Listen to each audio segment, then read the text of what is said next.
ప్రభునందు ప్రియులారా, ఈ దినము మనము ఎక్కువగా పత్రికా పాఠం మీద ఫోకస్ చేయబోతున్నాం. యాకోబు రాసినటువంటి పత్రిక మొదటి అధ్యాయము 17 నుండి 27 వచనాలు చదువుకున్నాం కదా. ఒకసారి యాకోబు రాసిన పత్రిక మొదటి అధ్యాయము 17 నుండి 27 వచనాలు మనం చదువుకున్నాం. అక్కడ మనం చూస్తే శ్రేష్టమైన ప్రతి ఈవి అంటే ఈవి అంటే బహుమానం. శ్రేష్టమైన ప్రతి ఈవి, సంపూర్ణమైన ప్రతి వరము ఎక్కడ అది దేనికి చెందింది? అది పరసంబంధమైనది. మనం చాలాసార్లు శ్రేష్టమైనది మరి మనం ఏర్పాటు చేసుకున్నది శ్రేష్టమైనది అనుకుంటాం, సంపూర్ణమైనది అనుకుంటాం. కానీ శ్రేష్టమైనది, సంపూర్ణమైనది అది ఈ లోక సంబంధమైనది కాదు. అది దేనికి చెందింది? పరసంబంధమైనదై ఎక్కడి నుండి వస్తుంది? జ్యోతిర్మయుడకు తండ్రి యొద్ద నుండి వస్తుంది. శ్రేష్టమైనది నీకు కావాలా? సంపూర్ణమైన వరము కావాలా? అది ఈ లోక సంబంధమైనది మాత్రము కాదు, అది పరసంబంధమైనది. అది జ్యోతిర్మయుడకు తండ్రి యొద్ద నుండి వస్తుంది. కాబట్టి ఆయన నుండి మాత్రమే మనము శ్రేష్టమైన దానిని, సంపూర్ణమైన ప్రతి దానిని మనం పొందుకోగలుగుతాం. కాబట్టి ఆయన నుండి మనం పొందుకోవాలి. ఈ లోక సంబంధమైన దాని నుండి లేక మనుష్యుల నుండి మనము శ్రేష్టమైన దానిని, సంపూర్ణమైన దానిని పొందుకోలేము. సంపూర్ణమైన దానిని, శ్రేష్టమైన దానిని మనం పొందుకోవాలంటే తండ్రి దగ్గర నుండి తప్ప మనము మరి ఎక్కడి నుండి, మరి ఎవరి నుండి మనం పొందుకోలేము. అది పరసంబంధమైనది. అది ఆ 17వ వచనం మనకు తెలియజేస్తుంది. ఆ తరువాత 19వ వచనం మనం చూస్తే, ప్రియులారా, ఒక సంగతి మీరు ఈ సంగతి ఎరుగుదురు అంటాడు యాకోబు. మీరు నా ప్రియ సహోదరులారా, మీరు ఈ సంగతి ఎరుగుదురు. ఏ సంగతి? ప్రతి మనుష్యుడు వినుటకు ఏం చేయాలా? ఏం వినడానికి? ఈ లోక సంబంధమైన వార్తలు కాదు సుమా.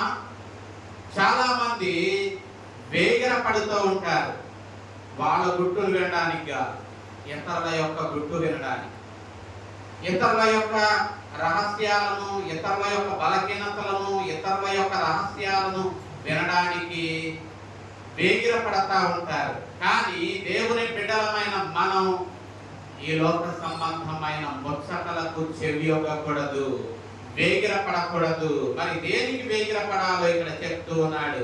ప్రతి మనుష్యుడు వినుటకు వేగిరపడాలి. ఏం వినడానికి వేగిరపడాలి?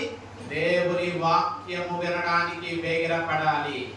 దేవుని వాక్యము వినడానికి వేగిరపడాలి. మరి ప్రియులారా, మరి దేనికి నిదానించాలి? వినడానికి. దేవుని వాక్యము వినడానికి తొందరపడాలట, మాట్లాడడానికి ఇంకొక విషయంలో కూడా నిదానించాలి. మాట్లాడడానికి నిదానించాలి, కోపించడానికి కూడా నిదానించాలి అంటాడు. కాబట్టి ఎందుకు మనము మరి వినడానికి వేగిరపడాలి, మాట్లాడడానికి నిదానించాలి అంటే దేవుని ఉద్దేశము ఏంటి? మనం వినాలి. వినడం ద్వారా ఎన్నో విషయాలు నేర్చుకుంటాం. మాట్లాడడం ద్వారా ఎన్నో పొరపాట్లు, మనం తొందరపడి మాట్లాడడం ద్వారా, ఎక్కువగా మాట్లాడడం ద్వారా మనము అనేక తప్పిదాలను చేస్తాము. కాబట్టి ప్రభునందు ప్రియులారా, అందుకనే మరి వాక్యంలో సామెతల గ్రంథము 10:19 చూద్దామా? సామెతల గ్రంథము సామెతల గ్రంథము 10వ అధ్యాయములో విస్తారమైన ఆ మాటలు విస్తారమైన మాటలలో ఉండక మానదు. దోషముండక మానదు అంటాడు. కాబట్టి ఎందుకు మరి దేవుడు మనం వినడానికి వేగిరపడమన్నాడు, మాట్లాడడానికి ఎందుకు నిదానించమన్నాడు అంటే ఎక్కువ మాటలలో ఎక్కువ తప్పులు మనం మరి దొరికిపోతాం. ఎక్కువ మాట్లాడితే దొరికిపోతాం. మరి అందుకనే మరి విస్తారమైన మాటలలో ఏముంటదట? దోషం ఉంటది. తన పెదవులను మూసుకొనివాడు బుద్ధిమంతుడు. నోటిని జాగ్రత్తగా కాపాడుకునేవాడు బుద్ధిమంతుడు. కానీ విస్తారంగా మాట్లాడేవాడు దోషి అవుతాడు. దోషం అంటది అతని మాటలలో. ఇంకా మనం చూస్తే ప్రియులారా, అదే సామెతల గ్రంథం 13:3లో మనం చూస్తే అక్కడ తన నోరు కాచుకొనువాడు తనను కాపాడుకొనును. తన నోరును ఏం చేయాలా? కాచుకొనువాడు అంటే కంట్రోల్లో పెట్టుకోవాలి. మన నోరుని కంట్రోల్లో పెట్టుకుంటే మనం కాచుకుంటాం. ఊరు కొనక మాట్లాడువాడు తనకు నాశనము చేర్చుకుంటాడు. కాబట్టి నోరు కాచుకునేవాడు తనను కాపాడుకుంటాడు. మాట్లాడేవాడు త్వరగా మాట్లాడేవాడు మరి ఏమవుతాడు? తను నాశనము తెచ్చుకుంటాడు. కాబట్టి మరి అందుకనే యాకోబు ఇక్కడ అంటున్నాడు, మనుష్యుడు వినడానికి వేగిరపడాలి, మాట్లాడడానికి నిదానించాలి. ఇంకా మనం చూస్తే ప్రియులారా, మరి సామెతల గ్రంథంలోనే 17:28లో ఆ మాట కూడా మనం చదువుదామా? 17:28లో ఏమంటున్నాడు?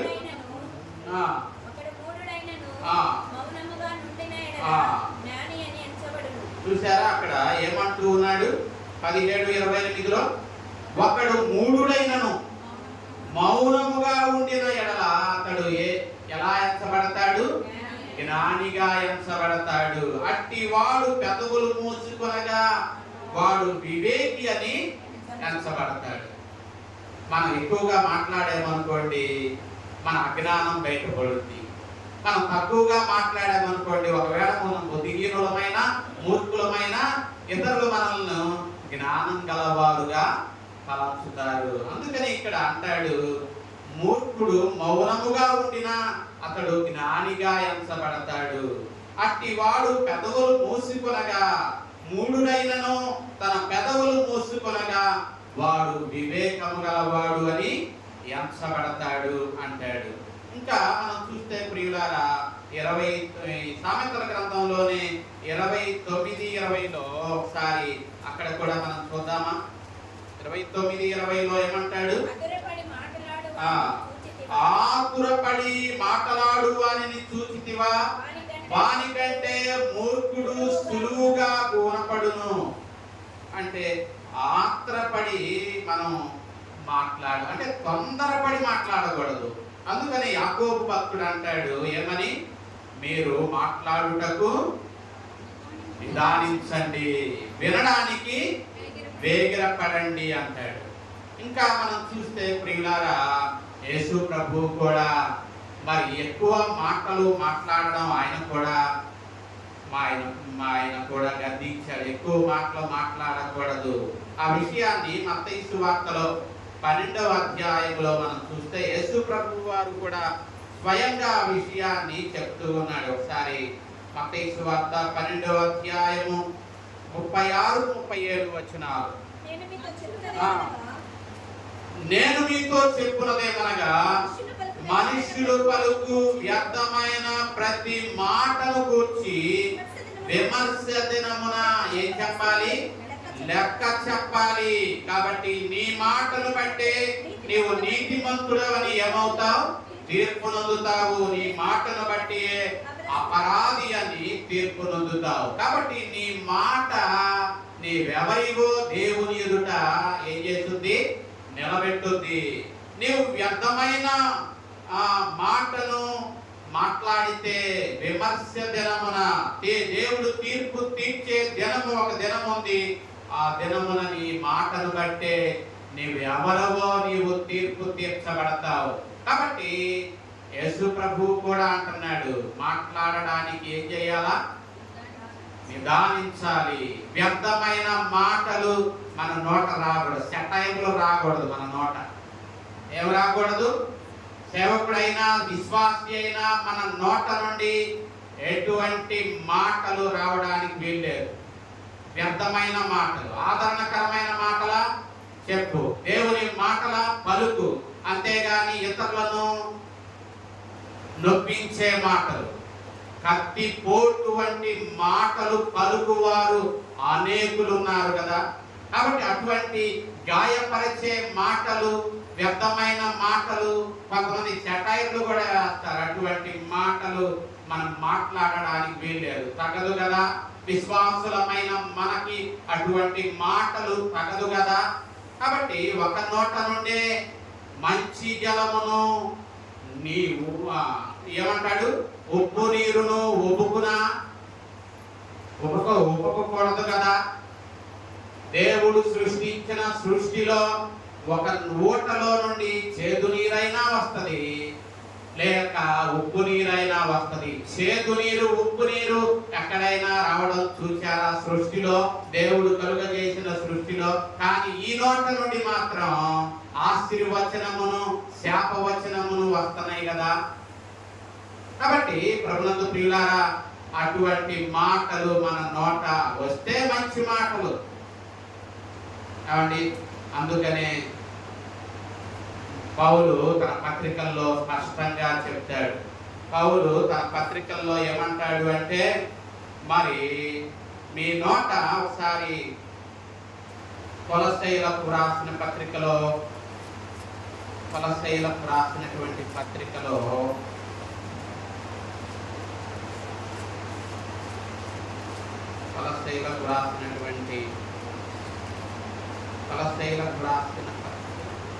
ఎఫ్సీ పత్రికలో కూడా మాట మనం చూస్తాం. ఎఫ్సీ పత్రికలో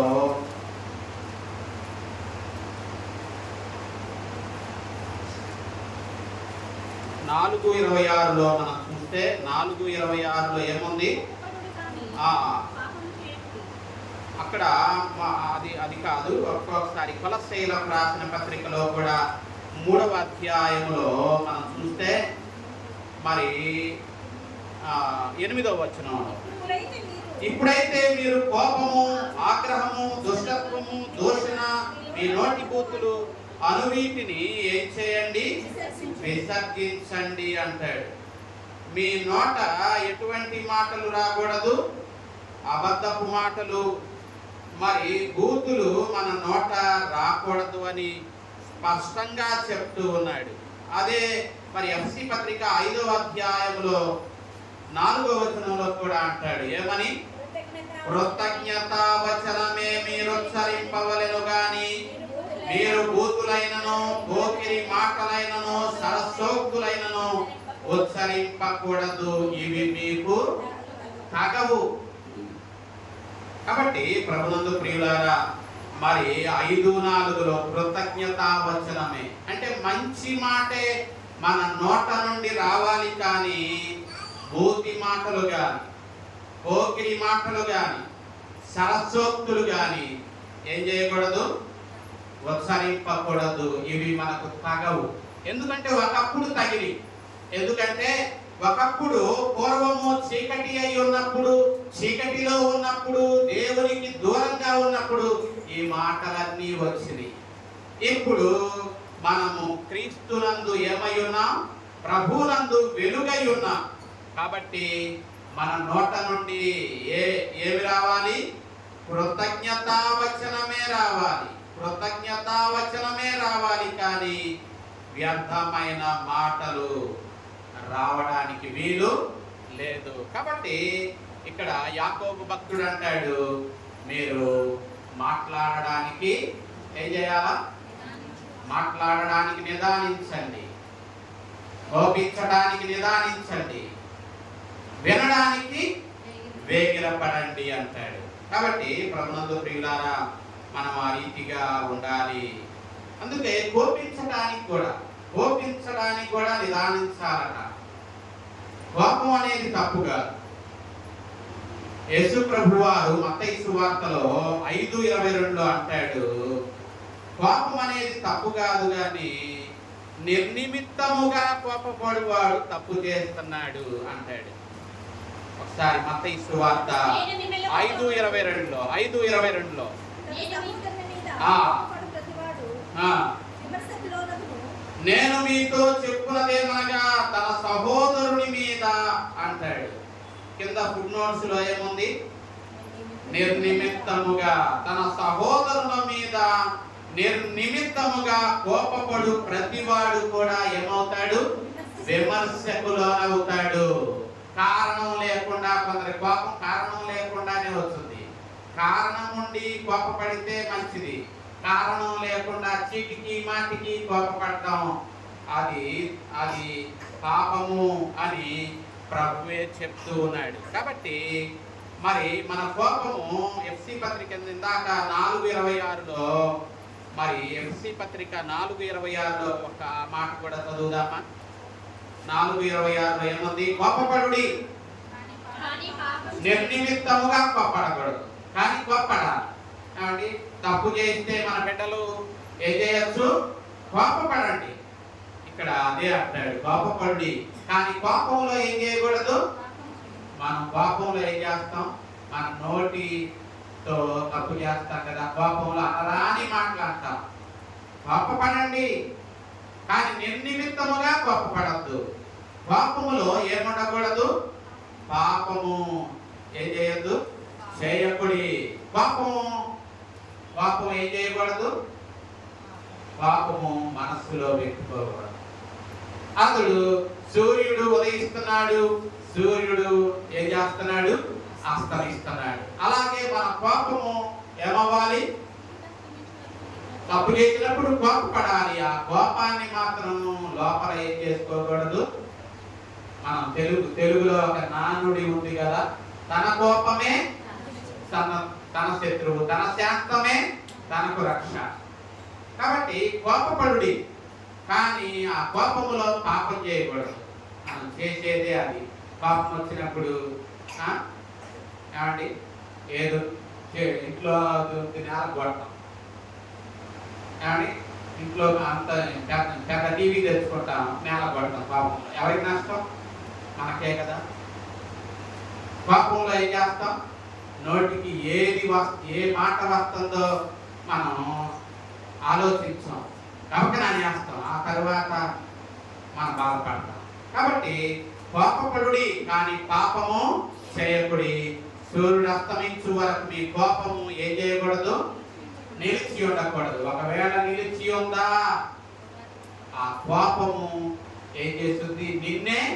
నీకే హాని చేస్తుంది. అంటే కోపం ఏం పెంచుతుంది? రక్తపోటును పెంచుద్ది. రక్తపోటు ఏమవుద్ది? హార్ట్కి రక్తం బ్లాక్స్ గడ్డలుగా తయారవుతుంది. రక్తం ఎప్పుడైతే బీపీ ఎప్పుడైతే పెరిగిందో పలసని రక్తం ఏమవుతుంది? బ్లాక్స్ కొన్ని బ్లాక్స్ అవడానికి అది కారణం అవుతుంది. కాబట్టి ఆ రక్తం ఎప్పుడైతే రక్తము చిక్కబడుద్దో ఆ రక్తము పారుదల గుడ్డెకు సరిగ్గా ఏమవ్వదు, అందదు. ఎప్పుడైతే బీపీ రేజ్ అయిందో హార్ట్ అటాక్ కూడా కారణం అవుతుంది. అందుకు ఎస్ఐ చెప్పాడు. అందుకనే పౌలు ద్వారా రాయించాడు, కోపపడండి కానీ పాపం చేయొద్దు. పాపం మాత్రం అలాగే ఏం చేయకూడదు? మీలో దాచిపెట్టుకోకూడదు. సూర్యుడు ఎలా అస్తమిస్తున్నాడో మీ కోపం కూడా ఏమైపోవాలి? చల్లారిపోవాలి. కానీ దానిని ఎంత మాత్రము మీ హృదయములో ఏం చేయొద్దు, ఉంచుకోవద్దు అంటాడు. కోపపడేవాడి కంటే దీర్ఘశాంతుడే గొప్పవాడంట. కోపపడేవాడి కంటే ఎవరు? సామెతల గ్రంథంలో 16:32లో ఏముంది? 16:32లో ఏముంది? ఎవరు శ్రేష్ఠులట?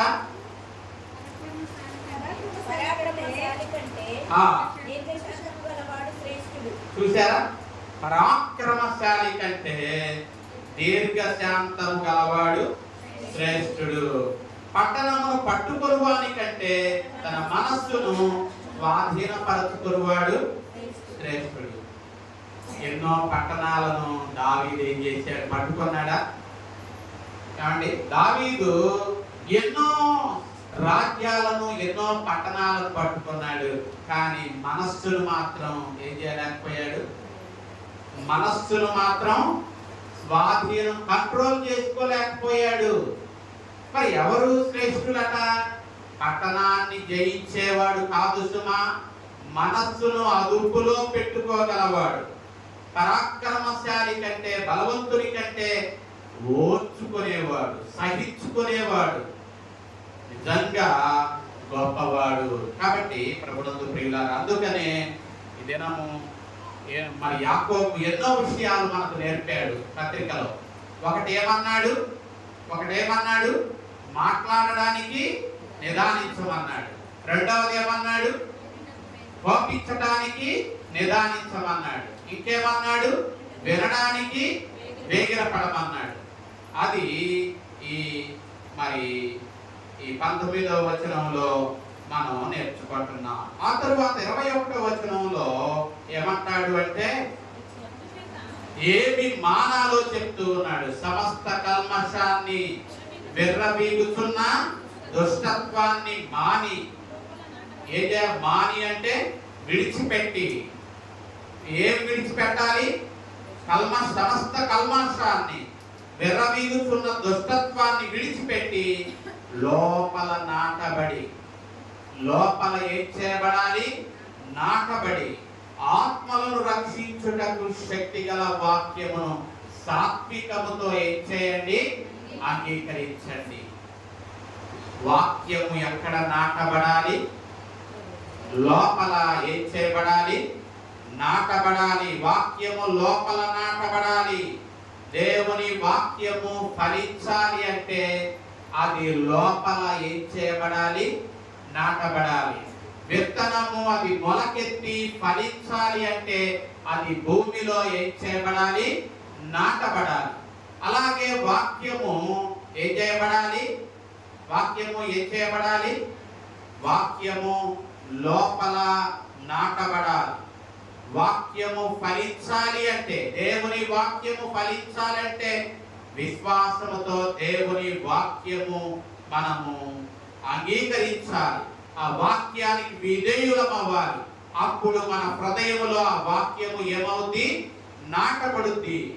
వాక్యము మాత్రమే మనిషిని మార్చగలదు. వాక్యము మాత్రమే మనిషిలో మార్పును తీసుకొని రాగలదు.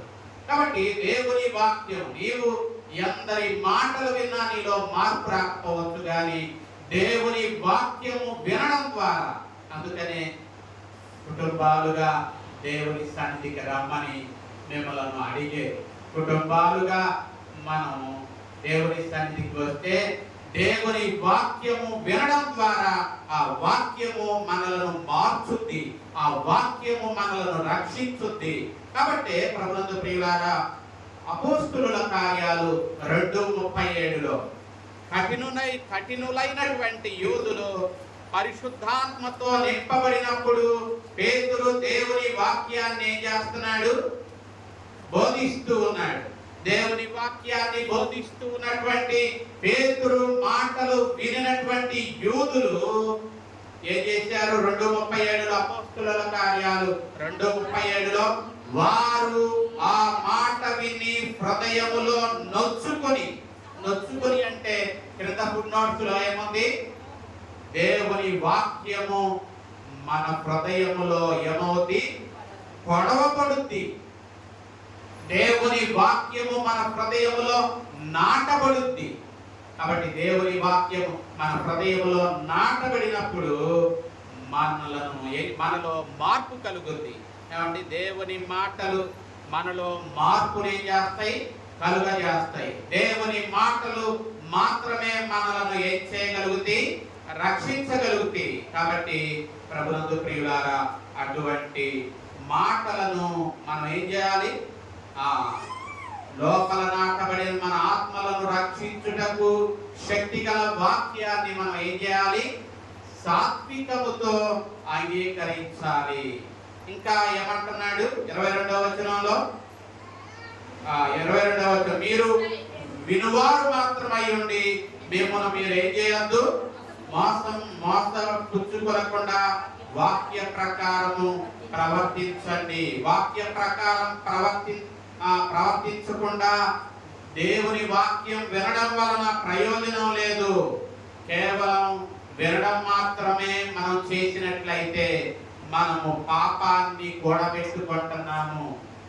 దేవుని వాక్యాన్ని వినడం మాత్రమే మనం చేస్తే మనము పాపాన్ని ఏం చేస్తున్నాం, కూడబెట్టుకుంటున్నాము. కాబట్టి వాక్య ప్రకారము ప్రవర్తించకుండా వినడం ప్రయోజనము లేదు. అందుకనే యెహెజ్కేలు గ్రంథంలో 33, 31 మొదటి భాగాన్ని చదువుదాం ఒకసారి. యెహెజ్కేలు గ్రంథంలో దేవుడు యెహెజ్కేలు ప్రవక్త ద్వారా ఏమంటున్నాడో అక్కడ చూస్తున్నాం. ఒకసారి ఆ మాట చదువుదామా?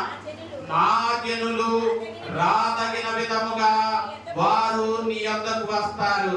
దేవుడు అంటున్నాడు, నా జనులు రాదగిన విధముగా వారు నీ యొద్దకు వస్తారు. యెహెజ్కేలు, నా జనులైనట్లుగా నీ ఎదుట కూర్చుంటారు, నీ మాటలు వింటారు గాని వాటిని అనుసరించి ప్రవర్తింపరు.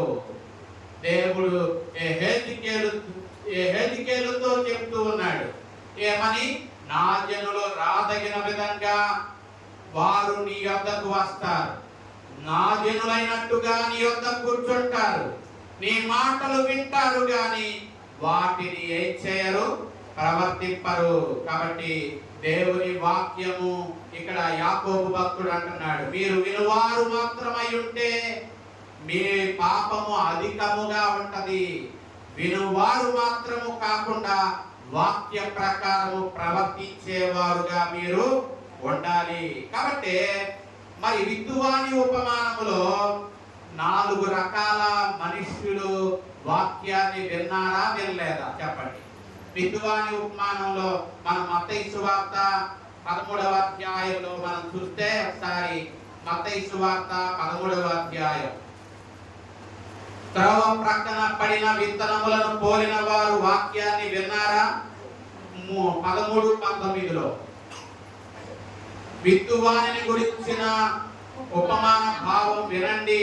ఎవడైనాను రాజ్యమును గురించిన వాక్యము వినియు, అంటే వాడు విన్నాడు, రాజ్యమును గురించిన వాక్యము వినియు ఏం చేయలేదట, గ్రహింపకుండా ఉన్నాడు.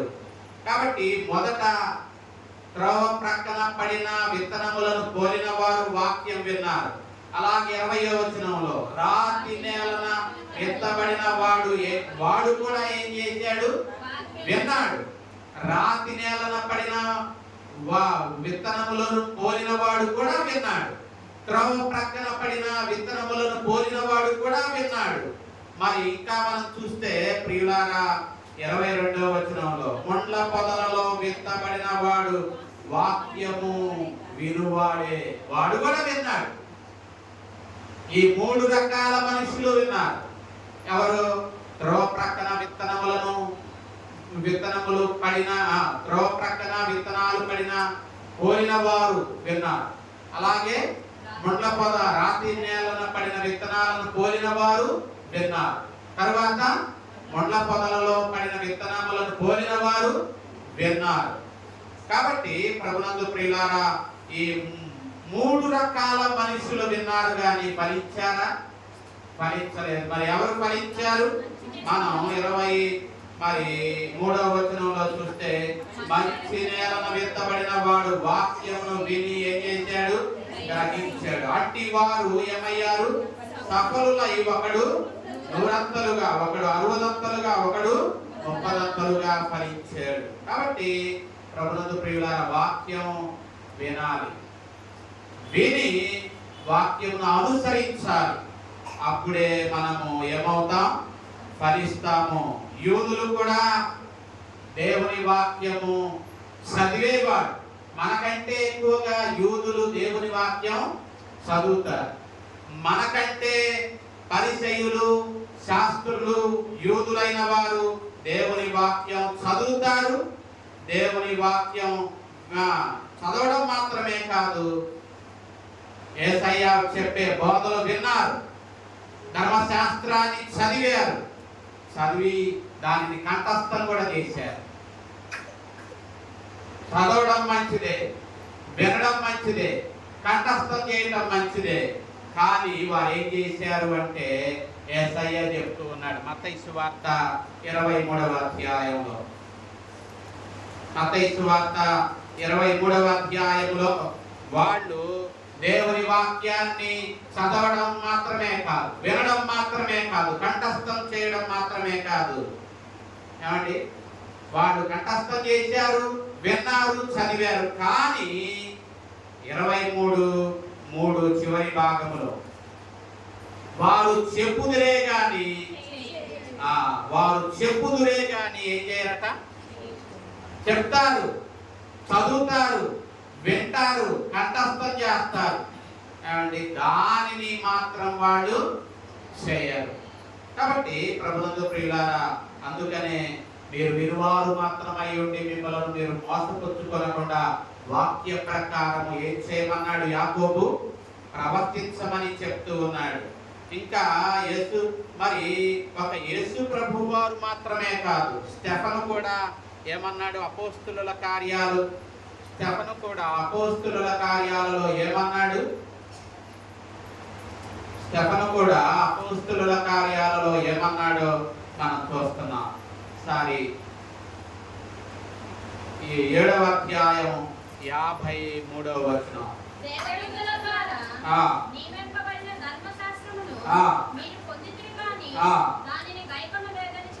చూసారా? దేవదూతల ద్వారా దేవుని ధర్మశాస్త్రాన్ని మీరు ఏం చేశారు? పొందారు. కానీ ఏం చేయకుండా దానిని గైకొనడం లేదు. కాబట్టి ప్రభునందు ప్రియ యేసు ప్రభువు కూడా అన్నాడు, వారు వింటారే గాని దానిని ఏం చేయరు? అనుసరించరు. ఇక్కడ స్టెఫను కూడా అంటున్నాడు, వారు పొందుకున్నారు శ్రేష్టమైన దేవుని వాక్యమును దేవదూతల ద్వారా వారు పొందుకున్నారు, కానీ దాన్ని వారు ఏం చేయడంలా గైకొనడం లేదు అంటూ ఉన్నాడు. అందుకని యేసు ప్రభు వారు మత్తయి సువార్తలో ఆయన ఒక మాట చెప్తూ ఉన్నాడు. మత్తయి సువార్తలో ఆయన ఒక మాట చెప్తూ ఉన్నాడు. ఏమని అంటే మత్తయి సువార్త 7:21లో, ప్రభువా ప్రభువా అని నన్ను పిలుచువాడు పరలోక రాజ్యములో ఏం చేయడు? ప్రవేశించడు. 7:21లో ప్రభువా ప్రభువా అని పిలుచు ప్రతివాడు పరలోక రాజ్యములో ప్రవేశింపడు గాని పరలోకమందున నా తండ్రి చిత్త ప్రకారం చేయువాడే ప్రవేశిస్తాడు. ఆ దినమున అనేకులు ఏమంటారు? నన్ను చూచి ప్రభువా ప్రభువా మేము నీ నామమున ఏం చేయ ప్రవచించలేదా? నీ నామమున దెయ్యములు వెళ్ళగొట్టలేదా? నీ నామమున అనేకమైన అద్భుతములు చేయలేదా అని చెప్తారు. కాబట్టి యేసయ్య అంటున్నాడు 24వ వచనంలో, నా మాటలు విని వాటి చప్పున చేయు ప్రతివాడు కూడా బుద్ధిమంతుని పోలి ఉన్నాడు. నా మాటలు విని వాటి చప్పున చేయు ప్రతివాడు కూడా వాడు బుద్ధిమంతుని పోలి ఉన్నాడు. మరి బుద్ధిహీనుడు ఎవరు? బుద్ధిహీనుడు ఎవడో చెప్తున్నాడు 26వ వచనంలో, నా మాటలు విని వాటి చొప్పున చేయని ప్రతివాడు కూడా బుద్ధిహీనుని పోలి ఉన్నాడు. కాబట్టి బుద్ధిమంతుడు ఎవరో యేసయ్య చెప్పాడు, బుద్ధిహీనుడు ఎవడో చెప్పాడు. అంటే హెచ్చరిస్తున్నాడు, మీరు వినడం మాత్రము కాదు, మీరు వాక్య ప్రకారం ఏం చేయాలా? నడుచుకోవాలి అంటూ ఉన్నాడు. కాబట్టి ప్రభునందు ప్రియులారా, మరి లోబడడం చాలా ప్రాముఖ్యం. వినడం మంచిదే, చదవడం మంచిదే, కంఠస్థం చేయడం మంచిదే. కానీ దేవుని వాక్యమునకు లోబడడం, దేవుని వాక్యమును అనుసరించి నడుచుకోవడం ఎంతో ఎంతో ప్రాముఖ్యమైన విషయం. ఇంకొక 23వ వచనాన్ని కూడా చదువుకుందామా? ఒకసారి యాకోబు పత్రిక 23లో ఎవడైనా వాక్యమును వినువాడై ఉండి దాని ప్రకారము ప్రవర్తింపని వాడైతే వాడు అద్దములో తన సహజ ముఖమును ఏం చేస్తున్నాడు? చూచుకొని మనుష్యుని పోలి ఉన్నాడు. బైబిల్ ఏంటి? బైబిల్ చాలా రకాలుగా చెప్పబడింది. బైబిల్ దేవుని మాట అగ్ని వంటిది, దేవుని మాట శుద్ధి వంటిది, దేవుని మాట చాకలివాని సబ్బు వంటిది, దేవుని మాట క్షారము లాంటిది, దేవుని మాట అద్దము లాంటిది. దేవుని మాట ఎటువంటిది? అద్దము లాంటిది. అద్దములో చూచుకొనటువంటి వారు ఉన్నారా? ఏమండి, అద్దములో చూసుకోకుండా వచ్చిన వాళ్ళు ఇక్కడ ఎవరైనా ఉన్నారా? ఈ పూట అందరం అద్దంలో చూసుకుంటున్నాం కదా. మరి వాక్యము అద్దము.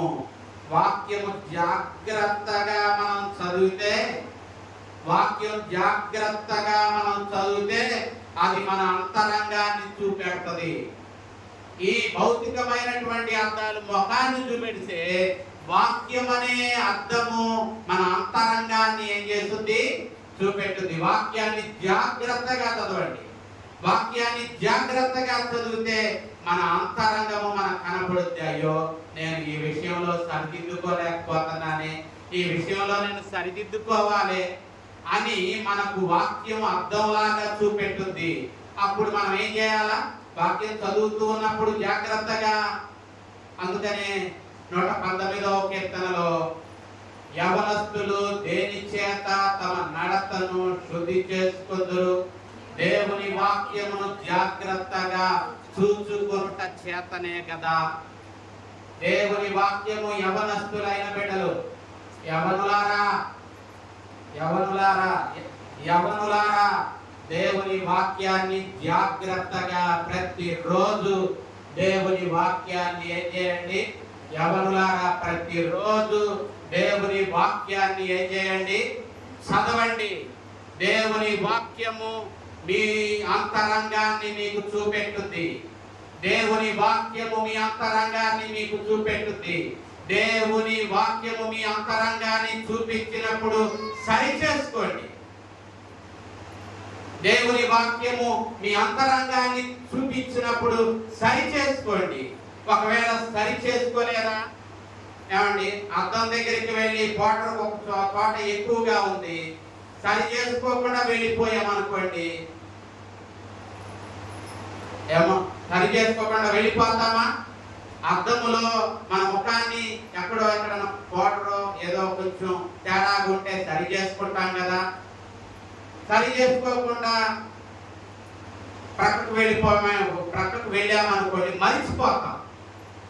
తర్వాత మళ్ళీ వచ్చి సరి చేసుకోవడానికి మరిచిపోతాం. బయటికి వెళ్తే అట్టాగే బయటికి వెళ్ళామనుకోండి, మనం చూసి ఏం చేస్తారు? ఇక ముఖం తిప్పుకొని నవ్వుకుంటారు, పక్కకి వెళ్ళి నవ్వుకుంటారు. కాబట్టి మరిచిపోకూడదు. దేవుని వాక్యము అద్దములాగా పనిచేస్తుంది. నీ అంతరంగాన్ని చూపెట్టుద్ది. నీ అంతరంగాన్ని నీవు సరి చేసుకో. సరి చేసుకోకపోతే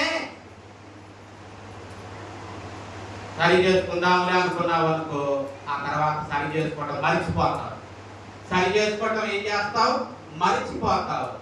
కాబట్టి ప్రతిదినము దేవుని వాక్యాన్ని మనము చూసుకోవాలి. ఏమంటే దేవుని వాక్యాన్ని ప్రతిరోజు అర్థం చూసుకుంటున్నట్లు దేవుని వాక్యాన్ని ఏం చేయండి?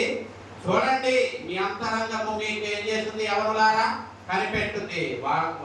ఎవరులకే చెప్తున్నాను అనుకోవాలండి. మనకు కూడా ప్రతి దినము దేవుని వాక్యాన్ని మనం ఏం చేయాలా? తెరవాలి. దేవుని వాక్యం తెలిస్తే చదువుతూ ఉంటే మన అంతరంగం మనకి కనపడుద్ది. సరి చేసుకోవాలి. సరి చేసుకుంటే దేవుడు దీవిస్తాడు. సరి చేసుకుంటే దేవుడు దీవెన, మనకు ఆశీర్వాదం కలుగుద్ది. సరి చేసుకుందాం.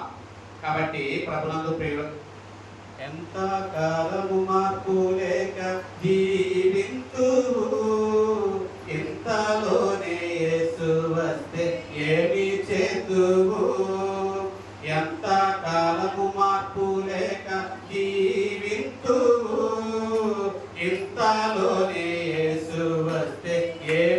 హేతువు తినుచు త్రాగుచు తిరగబోకుమా తినుచు త్రాగుచు తిరగబోకుమా అనుకొనని గడియలో ప్రభు యేసు వచ్చును అనుకొనని గడియలో ప్రభు యేసు వచ్చును యేసు రాకడ సమీపించెను ఇప్పుడే సిద్ధపడుమో సోదరుడా సిద్ధపడుమో సోదరి. కాబట్టి దేవుని వాక్యాన్ని మనం వినాలి. వింటే సరిపోదు సరి చేసుకోవాలి. దేవుని వాక్యం అనే అర్థంలో ప్రతి దినము మన జీవితాన్ని ఏం చేయాలా? సరి చేసుకోవాలి. ఇంకా కిందకు వచ్చేస్తున్నాను 25వ వచనంలో. ఇంకా కొద్ది క్రిందకు వచ్చేస్తే మరి 26వ వచనం కూడా, ఎవడైనను నోటికి కళ్యము ఏం చేయు పెట్టుకొనక తన హృదయమును మోసపరచుకొనుచు భక్తి గలవాడనని అనుకొనిన ఎడల వాని భక్తి. కాబట్టి ప్రభునందు ప్రియులారా, నోటికి ఏం చేయాలా? చిట్టం పెట్టుకోవాలి. నేను చిన్నప్పుడు మా తాతయ్య ఏం చేసేవాడంటే, ఆ రోజుల్లో ట్రాక్టర్లు లేవుగా, అప్పుడు నేను చిన్నవాడిని అనుకుంటాను, వాటికి చిక్కం పెట్టేవారు. చిక్కం పెట్టి కళ్ళం దొక్కిస్తూ ఉండేవాడు. కళ్ళం ఏం చేస్తూ ఉండేవాడు, అప్పుడు ఎడ్ల చేత దొక్కిస్తూ ఉండేవాడు. వాటి వెనక నన్ను కర్రబట్టుకొని తోలరా అనేవారు. తోలుతూ ఉండేవాడు. వాటికి తినకుండా అవి ఏం చేస్తూ ఉంటాయి? తొక్కుతూ ఉంటాయి. కాబట్టి మనం కూడా ఏం చేయాలి? చిక్కం పెట్టుకోవాలి. నిజమైన భక్తి ఏంటంటే, మరి నోటికి ఏం చేయాలి? మన నోటిని కాచుకోవాలి. అప్పుడు మనము భక్తి గలవారమని తెలుసుకోగలుగుతాం. ఒక వ్యక్తి భక్తిపరుడు అంటే అతడు నోటిని ఏం చేస్తాడు? అదుపులో పెట్టుకుంటాడు. తక్కువ మాట్లాడతాడు, ఎక్కువ పెట్టాడు. భక్తిహీనుడు ఎక్కువ మాట్లాడతాడు, తక్కువ పెట్టాడు. కాబట్టి అది అక్కడ మనకు కనపడిపోతుంది. కాబట్టి నిజమైన భక్తి ఏంటి అంటే, మరి నిజమైన భక్తి ఏదో 27వ వచనంలో చెప్తారు. ఒకటి, నోటిని అదుపులో పెట్టుకోవడం. రెండవది, తండ్రి అయిన దేవుని ఎదుట పవిత్రము నిష్కలంకము అయిన భక్తి ఏదనగా దిక్కులేని పిల్లలను విధవరాంటను వారి ఇబ్బందిలో పరామర్శించడం. యెహోవా మాలిన్యమును ఏం చేయకుండా, తనకు అంటుకోకుండా తనను తాను. ఒకటి, మన పవిత్రత కాపాడుకోవాలి. అక్కరలో ఉన్న వారిని మనం ఆలోచించాలి. అక్కరతో ఉన్నారు, మన చుట్టూ ఎంతో మంది అక్కరలో ఉన్నారు కదండి. దేవుడు కూడా పేదల ఎడల ఒక ప్రత్యేకమైన దృష్టిని ఆయన కలిగి ఉన్నాడు కదా. ఒకసారి లేవీకాండము 23వ అధ్యాయములో మనము దేవుడే పేదల పట్ల, దరిద్రుల పట్ల, దిక్కులేని వారి పట్ల ఏం కలిగి ఉన్నాడు? శ్రద్ధ కలిగి ఉన్నాడు. ఆయన శ్రద్ధ కలిగిన దేవుడుగా ఉన్నాడు. కాబట్టి లేవీకాండం 23వ అధ్యాయంలో 22వ వచనంలో ఏమంటున్నాడు? మీరు మీ పంట చేను కోయినప్పుడు నీ పొలం యొక్క వరలను పూర్తిగా ఏం చేయకూడదు? కోయకూడదు. నీ కోతలో రాలిన పరిగను ఏం చేయకూడదు? ఏరుకొనకూడదు. పేదలకును పరదేశులకును వాటిని ఏం చేయాలా? దేవుడు ఎవరి పట్ల శ్రద్ధ కలిగి ఉన్నాడు? ఎవరి పట్ల దేవుడు శ్రద్ధ కలిగి ఉన్నాడు? దిక్కులేని వారి పట్ల, విధవరాండ్ర పట్ల, బలహీనుల పట్ల, దరిద్రుల పట్ల, నిస్సహాయుల పట్ల, పేదల పట్ల ఆయన శ్రద్ధ కలిగి ఉన్నాడు.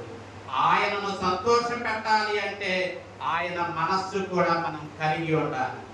ఆయన ఎవరి విషయంలో శ్రద్ధ తీసుకుంటున్నాడో మనం కూడా, దేవుడు ప్రతి పూట మనకు ఆహారం ఇస్తున్నాడు, కట్టుకోవడానికి వస్త్రం ఇస్తున్నాడు, కావండి ఉండడానికి నేరనిచ్చాడు. ఎవరైతే అవి కనీస అవసరతలు తీరకుండా ఎవరైతే బాధపడుతున్నారో వారి విషయమై ఎప్పుడన్నా ఆలోచన చేస్తున్నారా? ఆలోచన చేయండి.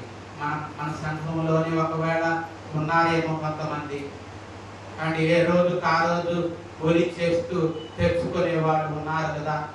వాళ్ళ పట్ల మనం మన చేతనైన సహాయం చేయడం మంచిదే కదా. కాబట్టి ప్రభునందు ప్రియులారా, అదే నిజమైన భక్తి. ఒకటి, ఇహలోక మాలిన్యాన్ని మనకు అంటకుండా కాపాడుకోవడం, ఇబ్బందిలో ఉన్న వారిని పరామర్శించడం. ఏమండి, విజయవాడ అంత దూరం మనం పోలేము, కానీ ఎవరైనా మీ బంధువులు ఉంటుంటారు, మీకు ఎరుకైన వారు ఉంటుంటారు, చేతనైన సహాయం. మీ చుట్టుపక్కల పేదవారు ఉంటారు, పూట గడువక బాధపడే వాళ్ళు ఉంటారు, వారిని పరామర్శించడం అది నిజమైన భక్తి. అందుకని అంటాడు, మరి ఒక చోట అంటాడు, మరి నాలుకతోనూ మాటతోనూ కాక క్రియతోనూ సత్యముతోనూ దేవుని ఏం చేయాలి? ప్రేమించాలి అంటాడు. ఆ మాట మీకు ఎక్కడన్నా కనపడిందా? ఒకసారి ఆ మాట మనం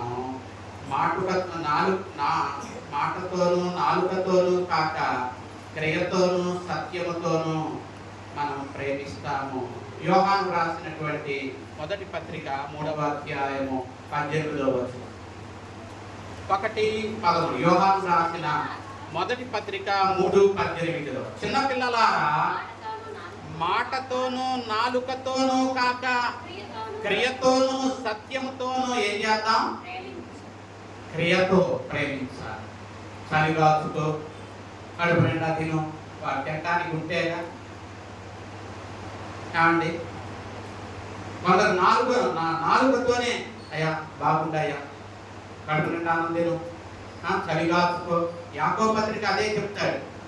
నీవు మాటతో ప్రేమిస్తున్నావు, క్రియతోనూ సత్యంతోనూ ప్రేమించు. నీకు చేతనైన సహాయం, అక్కరలో ఉన్న వారిని చూడు, అక్కరలో ఉన్న వారిని పట్టించుకోవడం కూడా భక్తే. భక్తి ఉన్నప్పుడు ఇతరులను అక్కరలో ఉన్న వారికి సహాయం చేస్తావు. భక్తి ఉన్నప్పుడు ఇహలోక మాలిన్యాన్ని అంటుకోకుండా జాగ్రత్త పడతావు. కాబట్టి ప్రభునందు ప్రియులారా, యాకోబు పత్రికలో ఎన్నో విషయాలు ఈ దినం దేవుడు మనకు నేర్పాడు. దేవుని చిత్తమైతే శుక్రవారంలో వదిలిన పాఠాలు చదువుకున్నాం. కొన్ని సువార్త పాఠం వదిలేసాం, ఇంకా పాత నిబంధన వదిలేసాం, కీర్తన కూడా వదిలేసాం. సమయం 11 బాగైంది కదా. దేవుని చిత్తమైతే శుక్రవారం ఈ మధ్యలో ఎక్కడన్నా ప్రార్థన ఉంటే అక్కడన్నా చెప్పుకుందాం. అప్పటి వరకు దేవుని మహాకృప మనకు తోడై ఉండి నడిపించునుగాక. సమస్త జ్ఞానానికి మించిన దేవుని సమాధానం యేసుక్రీస్తు వలన మన హృదయములకును తలపులకును కావలి ఉండి నడిపించునుగాక.